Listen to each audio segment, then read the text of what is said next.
এত ঠান্ডা রান্না করা তো একটা অসম্ভব ব্যাপার হয়ে গেছে, কিন্তু ব্যাপারটা হলো যে আমাদের পেট কিন্তু কোনো পরিস্থিতিকেই মানে সহ্য করে না। যত রকম বাজে পরিস্থিতি আসুক না কেন, পেট একটা টাইমে বলেই দেয় যে আমার খিদে লেগেছে, ভাই আমাকে খাবার দাও, তোমার হাতের সামনে যা আছে তাই দাও। এবারে আমাদেরকে তো রান্না তাহলে করতেই হবে।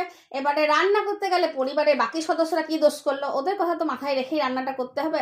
যতই হোক রান্নাটা নিজের জন্য নয়, আমি করছি আমার পরিবারের লোকদের উপরে মানে কি বলবো, ভালোবাসা দেখিয়ে তাদের আদর যত্ন করে খাওয়াবো, তারা যেন খেয়ে পরে বলে যে খুব তৃপ্তি পেলাম, শান্তি পেলাম, ভালো লাগলো। সেইটা শোনার জন্যই রান্নাটা কিন্তু করা। তাতে ঠান্ডা লাগুক আর যতই কষ্ট হোক, তাতে কিছু করার নেই। তো রান্না তাড়াতাড়ি করবো, কিন্তু ভালোবেসে করবো যাতে রান্নাটা খেতে ভালো হয়। তো আজকে ওই জন্য আমি কী করলাম, যে আমার তো সুগার, তো আমি মিষ্টি মানে আমার আবার মানে টক ভালো লাগে, কিন্তু সেটা যেন মিষ্টি মিষ্টি স্বাদ হয়। তো এবার চিনি দিয়ে টকটা খেতে গেলে মানে না খাওয়াই ভালো সুগারের রোগীদের জন্য। তো সেই জন্য আমি ভাবলাম যে আজকে এই ধরনের টকটা করে খেলে কেমন হয়, যেটা সুগারের মানে সুগার কেন, সবার এখন তো সুগার রোগী না, সবাই মিষ্টি কম খাওয়াই পছন্দ করে স্বাস্থ্য কথা মাথায় রেখে। তো সেই জন্য ভাবলাম যে আজকে মিষ্টি ছাড়া চাটনি বানাবো। তো এমনিতে ধনেপাতা আর টমেটো চাটনি তো শীতকাল ভর্তি সবারকারই খুব প্রিয়, কারণ লিট্টি রুটি ভাত সব কিছুর সাথেই চলে যায় ধনেপাতা চাটনি। তো সেরকম ভাবা মাত্র আমি বাজার থেকে তোমার কাতলা মাছ এনেছিলাম, সেটাকে বেশ কড়া করে মুচমুচে ভাবে ভেজে নিয়েছিলাম। ভাজার পরে ওইদিকে আমি ধনেপাতা, আর যেহেতু আমি 4টে মাছের এই টকটা বানিয়েছিলাম, তাই আমি দুটো তোমার টমেটো বেটে নিয়েছিলাম।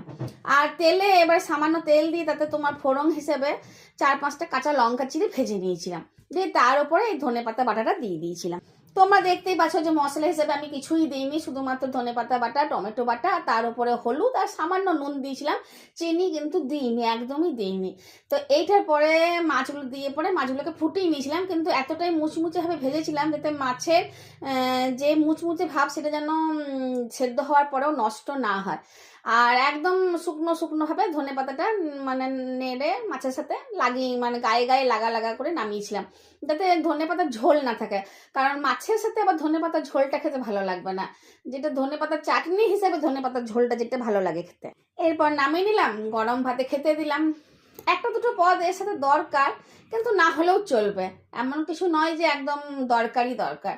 কিন্তু খেতে যথেষ্ট ভালো হয়েছিল, অপূর্ব হয়েছে। আমি তো তৃপ্তি সহকারে ভাত খেয়েছি, কাঁচা লঙ্কা চটকে ধনেপাতা চাটনি মেখে, আর তার সাথে যে টক টক ভাব ছিল, ভাতের যে মিষ্টতা ছিল আর মাছের যে মিষ্টতা ছিল, একদম মানে সব কিছু মিলে মিশে একদম অপূর্ব স্বাদের। আমার বলতে পারো এই রেসিপিটার নাম দিয়েছি কাতলা মানে সুগার ফ্রি কাতলা মাছের ধনিয়া চাটনি।